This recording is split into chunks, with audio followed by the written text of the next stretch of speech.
Chapter 9. The Rookery. This forest was thicker and more wild than Hypoluxo Island, and the walking was made worse because Tiger and I were both weighted down with guns and as much ammunition as we could carry. Lily was carrying some food wrapped in a bit of blanket in case we got hungry or had to pitch camp for the night. The ground was marshy and muddy, and the mud sucked at our feet until our shoes were all covered with black gunk. I was a little annoyed because I was the loudest person in our expedition. Lily and Tiger somehow managed to slip through the wet, wild marshland with barely a sound, while I clanked and sputtered along. If I was a plume bird, I would have heard me coming from a mile off. We soon came across a small, sluggish creek, and the land rose a little. The brush thinned out, and we were soon walking among cypress trees, like the likes of which I'd never seen. Some of these ancient giants had trunks that were 7 feet thick and the biggest knees I'd ever seen.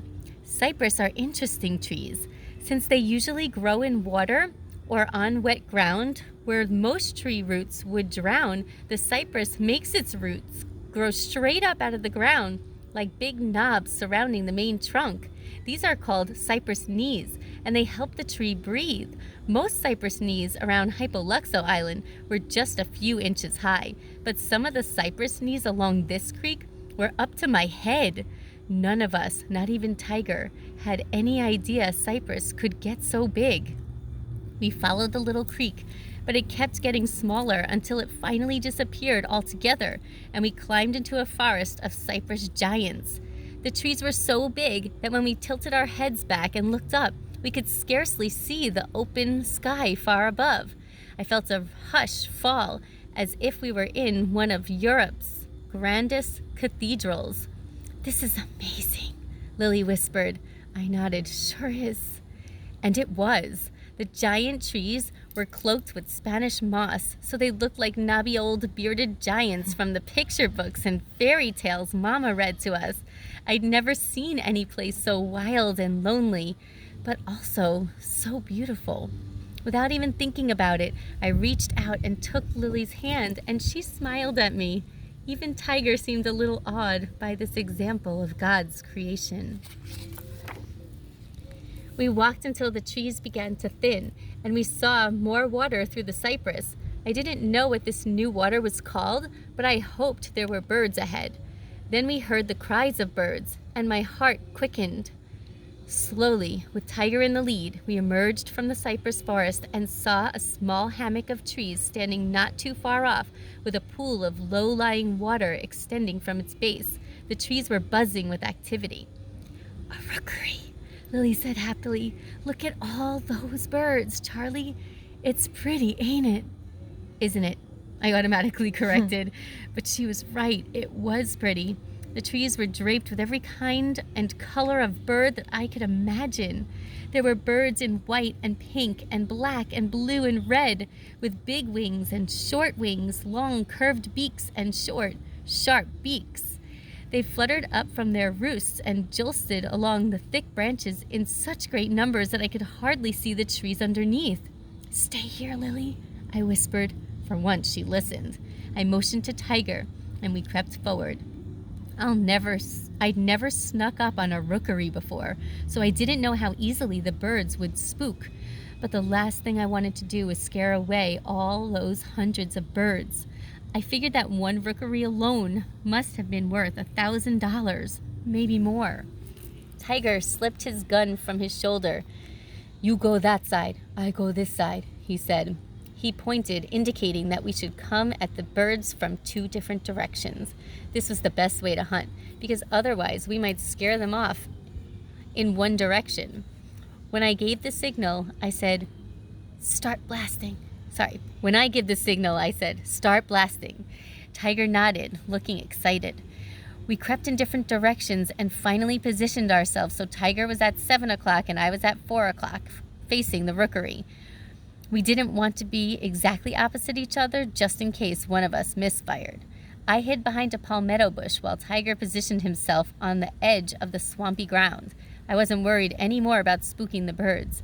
They were making so much noise and flittering around so much that there was no chance they heard us. When we were in position, Tiger watched me intently, his eyes glittering. Like me, he was laying out shotgun shells in a row so he could reload quickly.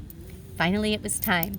I got into my firing crouch and held up my hand and counted down with my fingers. 3, 2, 1. Boom!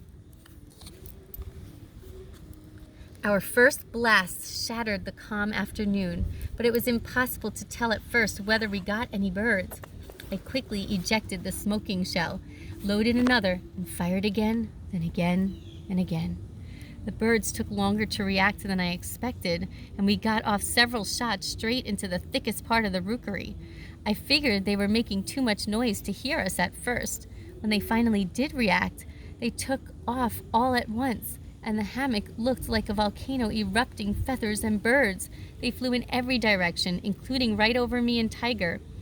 I got down on one knee and fired into the flock as it passed overhead. The sky was so thick with birds that their shadow passed over me, just like a giant hand had passed across the sun. It seemed as if it went on forever, but then it was suddenly over, and the last of the birds were out of range, flying straight and fast away from us. I stood up and shaded my eyes to watch them fly away, my gun barrel still smoking and red hot. My ears were ringing from all the shooting. Tiger looked a little stunned, and I saw why. The ground all around us and the floor of the hammock were littered with bird carcasses.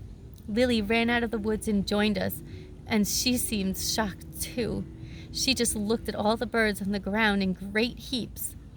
"Come on," I said to her. "Since you're here, you can help us pick them up." I handed her a sack, and we started picking up birds. Tiger joined us. It took us nearly 2 hours to pick them all up, and I learned more about birds that afternoon than I had in my entire life up to that day. Lily kept saying things like, "Look at this, Charlie, a great blue heron," or "This is a scarlet ibis. Isn't it beautiful?" According to Lily, we killed egrets and all different kinds of herons, including blue, white, green, and Louisiana, along with ibis and cormorants, but no snowy egrets. When we finally had them bagged up, the sacks were too heavy to carry, so we cut down a sapling and made a carrying pole.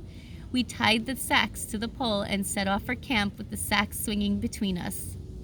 My shoulders started to hurt right away, and the walking was even worse with the heavy pole digging at me, but I never uttered a single complaint.